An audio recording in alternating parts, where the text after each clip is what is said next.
Okay, I'm so excited to have Jasmine Baer here today.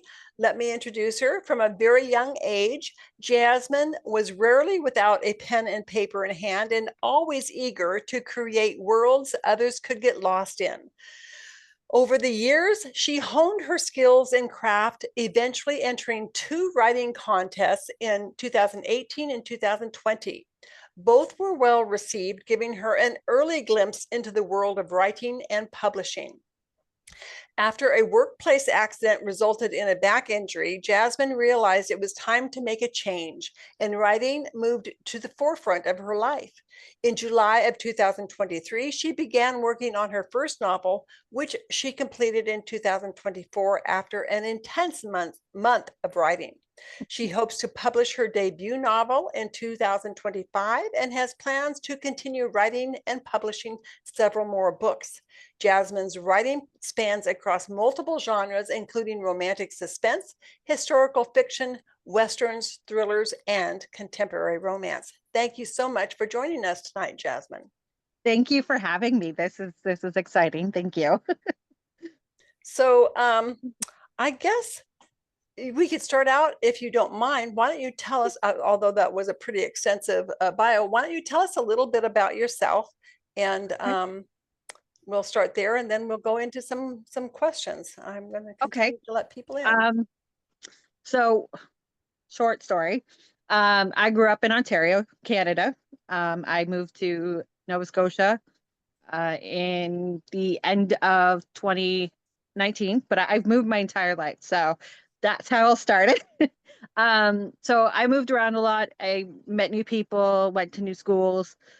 So I got to see the world in a different way, from different points of view, from small towns to big towns to little blips in the world. So dealing with that, it kind of opened my life into, seeing how to um, describe the places I was. Um, Warm and fuzzies for me, right? So I wanted to transport them into stories for characters who would go through the same things I went, bullying, trying to fit in, moving, parents have fighting. My parents divorced when I was 22. I was a late bloomer, I guess you can say. I entered into a very bad relationship just around the same time, and I kind of took a back. My writing kind of took a backstory, and like everything else, everything took a backstory. And then after moving out to Nova Scotia, um, I determined that I was going to publish a book. And so in July or June of 2020, I had a really bad accident. I fell down a flight of stairs, and I ended up injuring my back to the point where I'm now disabled. Yes, yes. I won't list the things because it's just a horror short story of everything. And I went through a deep dark depression after that. I've dealt with depression, but this was a really bad black period of my life where a lot had happened, and I still used writing as a way to cope. And I wrote, and I have different stories in different stages of completion. So it was always something I kept falling back on. And then 2 years ago, I decided I can't work anymore. So guess what? I got to fall back on this. And so I actually came out here to Nova Scotia in 2018, and lived in this one city for a bit. And that's where I wrote my first story that was called um, the I believe it's called The Pirates of Nova Scotia. Now that I think about it, sorry. Um, and it was published in the book, the Veranda Swing. And the company is based out of Vancouver, Canada, and they do anthology books. And they had a contest. I unfortunately did not win the contest either times, but um, I did get a piece of publicity. I got the book, gave it to my mom, signed it, like any writer would. And then the next year, I did another one, and it was called The Car Accident. And it was a childhood story between my brother and I. And it's all good. It wasn't an actual vehicle. It was one of those Fisher Price vehicles with the little yellow and red cars, and my brother could fit in it. And that again was placed in the same um, story anthology company. And then last year, or sorry, 2023, sorry, like you said, I sat down and started a new story among all the other stories. And then last year, I applied to Harlequin Romance. And then I got a rejection. And then it went into writing the story that I'm working on now to publish this year. And I wrote in 1 month 153,000 words. 100. Oh, sorry, I'm really bad at math, so please bear with me. 1,503 words. 117. So 153,117 153, 153,000 words in in a 1 month. month. Oh my In a gosh. month. You kind of took November's writing a book in a month overkill. Well, actually, I started at the end of October and went into November. So I kind of went a little 2 weeks before and then ended That's just a still week before. an awesome word count for that. Yes, So thank let me you. ask you, can you share a moment when rejection hit you the hardest and how you moved through it? Um, okay, so I guess that would be the very first time I ever tried to submit something. I don't remember the project name or the time. It was probably when I was in my 20s. And I thought, oh, you know what? I've been doing this. I might as well try something and see what it was. And like everybody, every other writer, you get your family and friends are like, oh, you're so good. You're such a great, and you go on that high and you go for the roller coaster and you're going, and then all of a sudden the rejection hit and it took me straight down. And I guess like every failure in your life, you have this moment where you're just like, oh my gosh, I can't do this. I can't accept this. I can't, your first failure as a writer, you go, I spent all these hours and all this time for what? Right. And it was a generic standard, you keep writing, you can do it, like response, but it didn't feel personal for me. It was just basically like, did they read the story or did they just read like a few sentences and then, the generic. So um I persevered and accepted it as the gateway into writing and going, okay, Stephen King can get rejected, J.K. Rowling can get rejected. I must be a writer if I'm getting rejected. So That's a great mindset. If you thank you. and I have never submitted because I'm self-published, and I have to Yeah. admit, there's probably some of that has been simply because of the whole thought.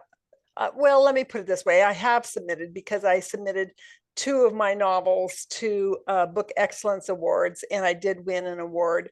Um, in the historical romance category for each of those. But that's submitting it for an award, not submitting it for publication. But at the same time, it took me 10 years before I submitted my first novel.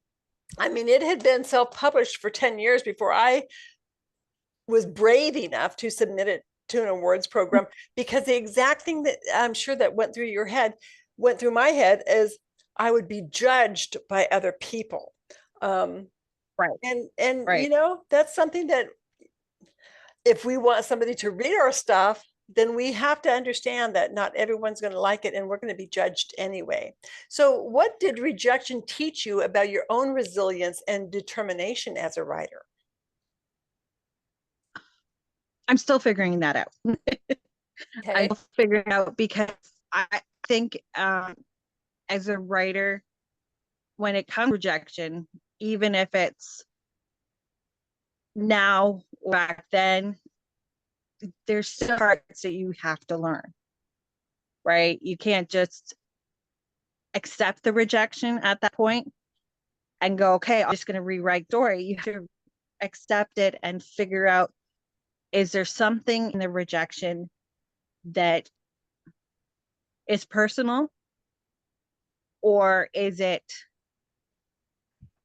because you don't fit in with that market at the time, right? So I think, like I said, it's something I'm learning as I go. No, you're right there because the best writing in the world and the best emotional romance in the world, if it's submitted to the wrong place, it's going to be rejected. Right. And so we really do have to take a look at where are we submitting. And everybody tells me that when you're submitting to agents, you never want to submit to your ideal agent initially. You want to kind of work up to your ideal agent because you do get practice in submitting to agents that, yeah, maybe they'll accept you, but do you Mm-hmm. do you want to have your A1 plus agent reject you right out of the box? No, not Right. really. So, um, did rejection force you to grow in ways that you didn't expect? And if so, how? I believe rejection forces you to grow, no matter who you are. If you're starting as a writer or if you're a 30-year veteran, I think it forces you to understand that um, as a writer, you're not. I'm trying to find the words to so, um, so that you're not letting yourself down, right? As a writer, you it's the challenge of being rejected. I never think of it as a negative thing. I think it's as a positive because as as you get the rejection, yes, you wallow in self-pity, but then you realize I did something awesome. I did something I never could think of before. So when you get to the point where you grow and you're forcing yourself, it's making you push yourself those boundaries, putting past the self-doubt and the self imposter and all those feelings. So it's making you grow in yourself as a writer to see your become better. I really like what you said about you look at rejection in a positive way. I mean, we pour so much of ourselves into our writing that it sometimes can feel difficult to separate a rejection of our writing to a rejection of us personally. Right. And yet it's not as if it's not like in high school where they're pointing their finger at you and going ha ha ha, you know. Yeah. It's not like that at all. It's just No. it's the words on the page. So, Right. Well, and it and helps if you get some kind of feedback with a rejection, but so many times you don't. yeah. Well, I see it as that person is taking the time out of their day to read your writing. Who is family friend? It's someone who's in the industry who's going, okay, maybe this person's got it. If we direct that, we reject them now, they can go and grow as the person. When they're ready, we will, we can Yeah, we can see that growth, right? So right. So, did receiving rejections push you to revisit your manuscript or your writing process, and what changed for the better? again, with the growth, like growth, your writing always takes a new turn. I've noticed in the last 10 years, my writing's gone from the childish teeny bopper ways and, the little hearts and kisses. Oh, they're so in love and everything like that to more depth, more feelings and more emotions and uh, higher stakes. So I find that with each rejection I get, or in each rejection of myself, right? Of, oh, I don't like this story.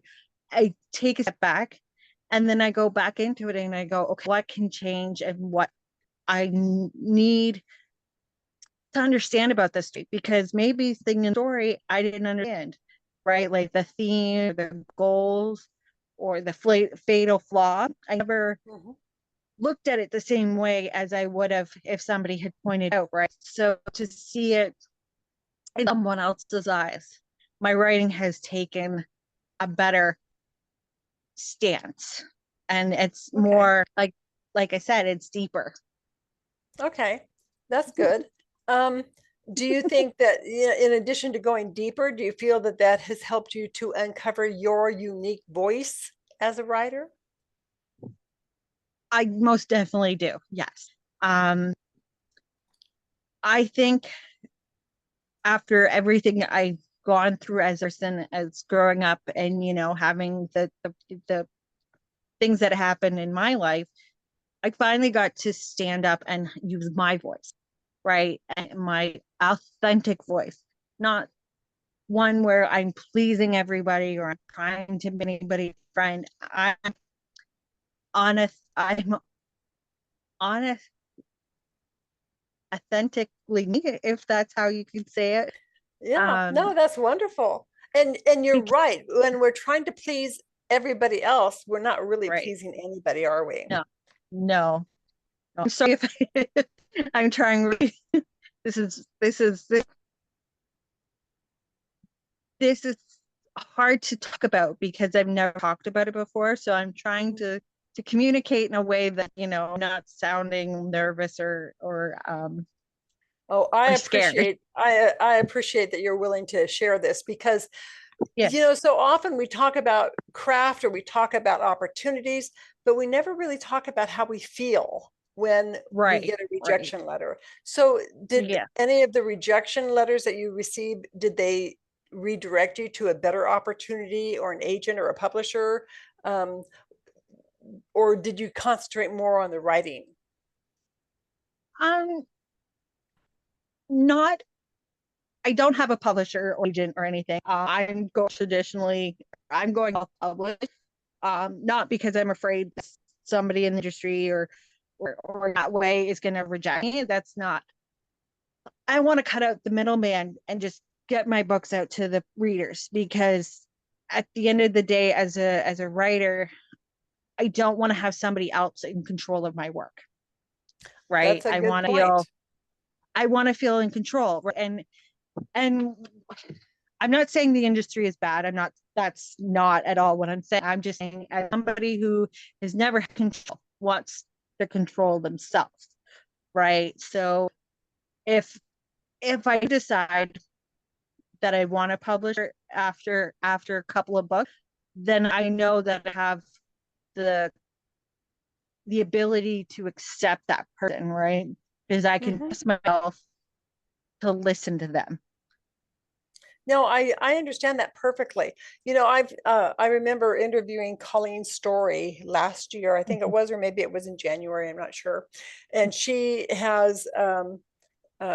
was traditionally published for her fiction, who went into self-publishing for nonfiction, and since then has switched over to self-publishing for her fiction also. And when you say that, you want more control, that is exactly why she's decided to self-publish. Yeah. You don't have control over your cover or your blurb. Um, a lot of times, not necessarily a negative, but an editor No. will ask you to change scenes or something. Of course, they want you Yeah. to be a better writer. But on the other hand, she Right. also said that what she learned in um, promoting her self-published books and the difference that it made in her whole concept. With the traditional published books, they'd say, oh, we're going to be promoting you at this time, we want you to promote also, and she'd get no feedback from them as to No, what was working and no, what wasn't working, or even no. if she was coordinated with their with how they were promoting. Yeah, And so then, with um, her self-published books, she was able to take a look at the ads that she was putting out there, which ones were working, which ones weren't, which ones to turn off because they yeah, weren't working, and which ones to double down right, on. And and so that all has to do with control. Um, it, right, right, and the overall look and feel of your book. Um, right. And that, like I said, I'm not in the industry. I mean, it helps a lot of people who need that,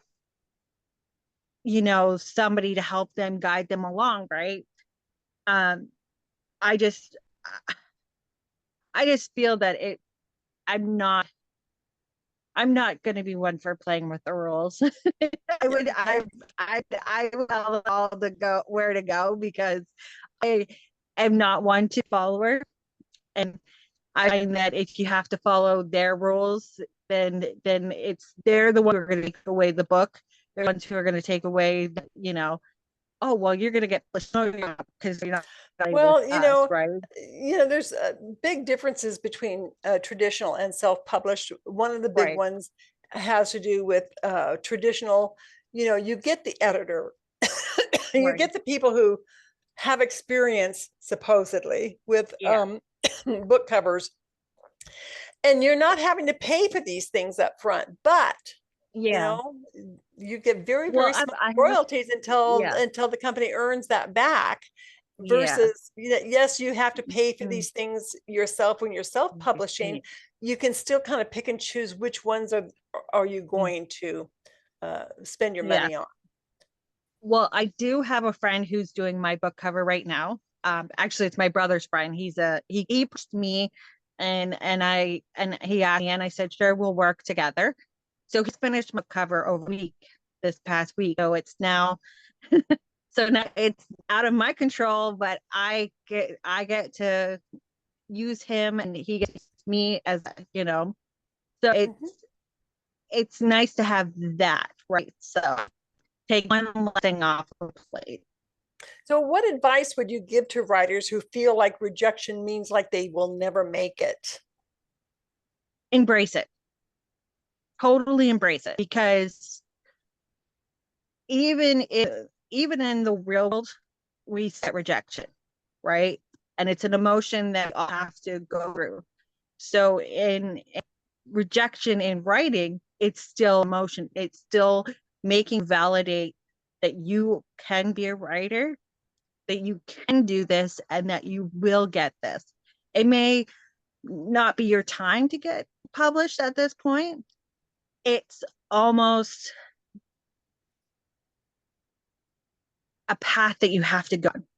You know, you're not being rejected. You're bad. You're just being rejected because you aren't confident enough to get that point in your writing. Yeah. So we're going to open this up for questions now. And Sure. Kim put a message. Do you Yeah. want to read your message, Kim, or would you like me to read it? Well, it's about getting notes from people who reject you. I Yeah. got a really excellent note from one publisher who almost published the book. I mean, she was taking it to acquisitions and the whole thing. She said, "I really like the book, but it needs more oomph." And Mm, I knew exactly what she meant because it was set in the 1960s and 70s, and I had kept my heroine a virgin until she gets together with the hero about two-thirds of the way through the book, and it was not realistic for the period. no. And I had been, trying to stick with, kind of conventional romantic conventions and tropes, and I realized that to make it more realistic and give it the oomph, I had to put the sex in and not Yeah. necessarily happy sex, but she learns from it. And by the time she gets together with the hero, she's ready for him. She knows what she wants. And it was just because the publisher said it needs more oomph. And I got the message and rewrote the book for the fourth time because I had already rewritten it 3 times completely. And and now it's out. So there is a perfect example of how rejection really was a launch pad for you, Kim. Thank you for sharing that. Very important note. Yeah. Can I Sure. jump onto that? Yeah. So last year when I got Harlequin Romance, they gave me my feedback and said that although the writing is good, you know, it was the side character that had taken over the scene. And that's what I realized was I was letting other people take over and not my characters. So that's what jumped me into my new book, right? Because like, okay, well, put this one on the back burner and then I'll go into a new book because I need to practice bringing the main character and everybody else in foreground. So I get what you're saying. That's so funny because I'm probably the only person on earth who wrote a contemporary romance by accident.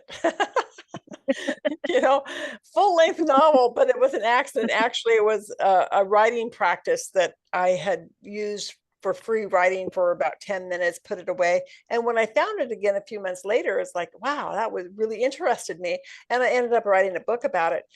And I did have side characters that they didn't take over the book. They stayed in the back, but they were instrumental in the book. And the funny thing is, because I planned on writing one contemporary and never doing another, but I had so many readers contact me asking me for the story of the side characters. And so I ended up having a sequel with the side characters in their romance. So, it was really kind of funny how, yes, you have to be careful not to let your side characters take over, but at the same time, they can have a significant influence on your main characters without taking over.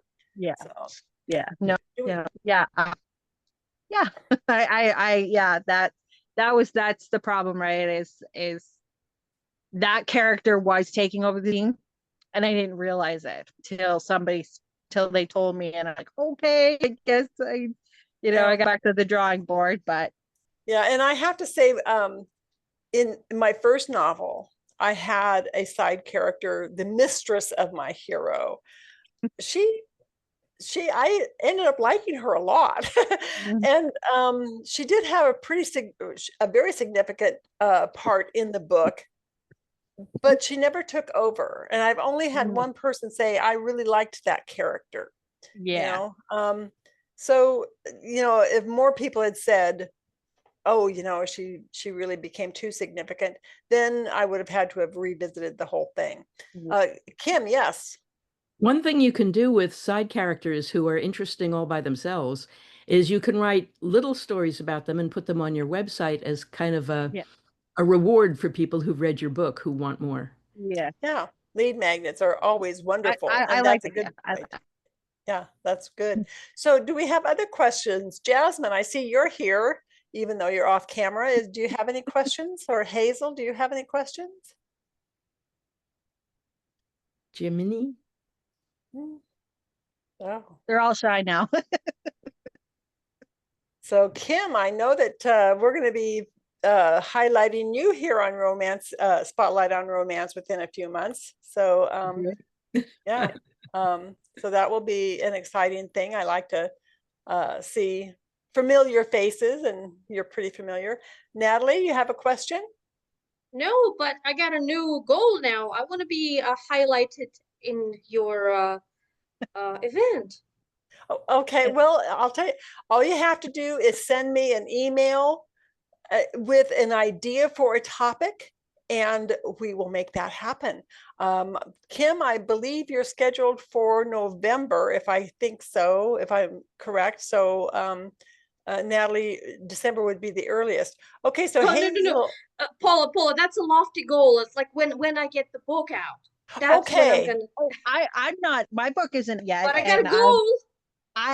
My book hasn't come out yet, Natalie, and this is my first step into the world. So, you don't have to get it if you don't want to. You can That's okay. That's okay. We'll wait until your book comes out because Yeah. that can be part of your launch strategy. Yeah. So Hazel has a question. What is an unusual way for the main characters to have their defining fight? Well, I'm going to lead off with this one here because in my mind, they don't have to have a fight necessarily. There has to be some type, either emotional or physical separation. So it might be, not knowing anything about your book or your characters or your plot or anything, it might be that one of the characters gets drawn away. Maybe, like a military thing, they get deployed off somewhere. Or I had in my last book, of course, this is historical. And so, War of 1812 was on, and my hero and heroine were on an American ship. It was stopped by a British ship, and my hero was impressed into the British Navy. So that was the separation there. So why don't you tell us a little bit about your book, Hazel, and we'll help you figure it out.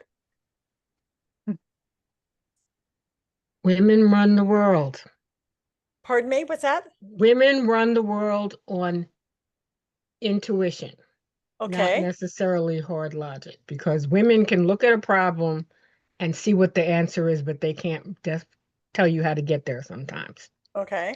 So in my world, the women run the world and the men are the sex objects, but one man wants to be valued for his brain instead of being on a pleasure platter all the time. I love this.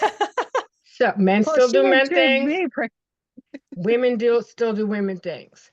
So she's an engineer. He's like working on his certified public accountant thing. He's actually working to be an actuary.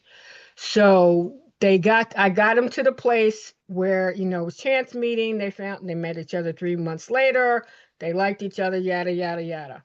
So they decided that they were trying to be good about when to get engaged because of just life things. So all of a sudden, his old girlfriend shows up because she was reassigned to the city that he is now in, but she didn't know that. So they come across the thing. The old girlfriend wants him to be her guide into the city. Okay. But then she finds all of his old friends who live in the city and are trying to get them to start hanging out together like back in the old days on the block. So she's decided that since he now looks better, smells better, is in a position better, that rather than go out and pursue somebody else, she's decided that she's going to pick him up again. So we have a love triangle here. So we got there really isn't. She thinks there's a triangle. There's not really. But in most romance genres, before they get together for the final thing, they have to have some sort of something. Right. So it could be, a misunderstanding is only good if it's not something that could have been resolved very easily with a conversation. But you can still have misunderstandings that can't be easily resolved. So that's one thing that you can do. If you decide to have a misunderstanding, though, it has to be something that could not be easily resolved with a simple conversation. Okay. You can have somebody falsely accused of a crime, and they get hauled off to jail or something like that. There's a lot of different things that you can do along these lines. What I would suggest is use Chat GPT and ask it some questions. Just like you did here. What's an unusual way to have two lovers fall out? And give it as much information as you can, what the story is about, where it happens in the book, which would probably be the 75% mark, things like that. And let it give you 5 or 10 ideas, and something might resonate with you. If you don't like the first ones, ask for more, for more. That's one way to use AI to help with the writing without doing the writing. And that's, I think what we sometimes miss. I had one person send me a blistering email one time when I sent out an email about AI saying that any use of AI was theft, which I thought was very funny because I thought to myself, well, you probably use some kind of a calendar, that gives you notifications on your phone when you're supposed to do something. That's AI. But there are ways that you can use AI to assist with research or assist with just prompting ideas that have, that doesn't mean that you're using AI to write your book. It just means that, it will help trigger some ideas. Yes, Kim. When I wrote my second novel, which takes place in the Renaissance, one of the important characters was molested when he was a little boy. And not having a PhD in psychology, I didn't know what all the ramifications would be of that when he was an adult. So I asked ChatGPT, can you tell me 20 things that that would manifest in the behavior of an adult male who was molested as a child? And it gave me a list, and I realized that on that list, there were at least 4 or 5 things I had already included in the novel that I had instinctively known would have been natural reactions for him. Yeah, cool. I have one thing to say before we jump. Okay. When you look at the characters, is there something in their background that causes them to have different feelings for that person? That, like you said, that the ex-girlfriend comes in and she's now trying to get him back because he's now upped his level of, in station. Why don't you kind of compare the two girlfriends? Not in a way that's negative or anything, but like compare them and how he feels against that other girlfriend versus new girlfriend. And that way he can look at each girl and go, okay, how does he feel? And that could be a part where he can fight, because maybe he didn't fight for the first girl as much as he wants to fight with the new girl. If you understand what I'm saying, because in relationships, we all fight, right? We all want to fight for that person we love, but as Kim's kissing somebody off into the kissing, well, I saw that. So if you look into their emotions, we all have ex-lovers who we wanted to be with, and then we move on to somebody new, and we have that guilt where we see that person again and we go, why didn't I do the same with that person? Right? You're trying to move on those emotions from the first person, and have them without the new person. You can also have, you bring out a very good point here, Jasmine, because Thank you. If there was something that was lacking in the relationship between the first two that's not lacking in the relationship of the second two, the first person can see that and be resentful of it and try to put that wedge between the two. Okay. There's also that.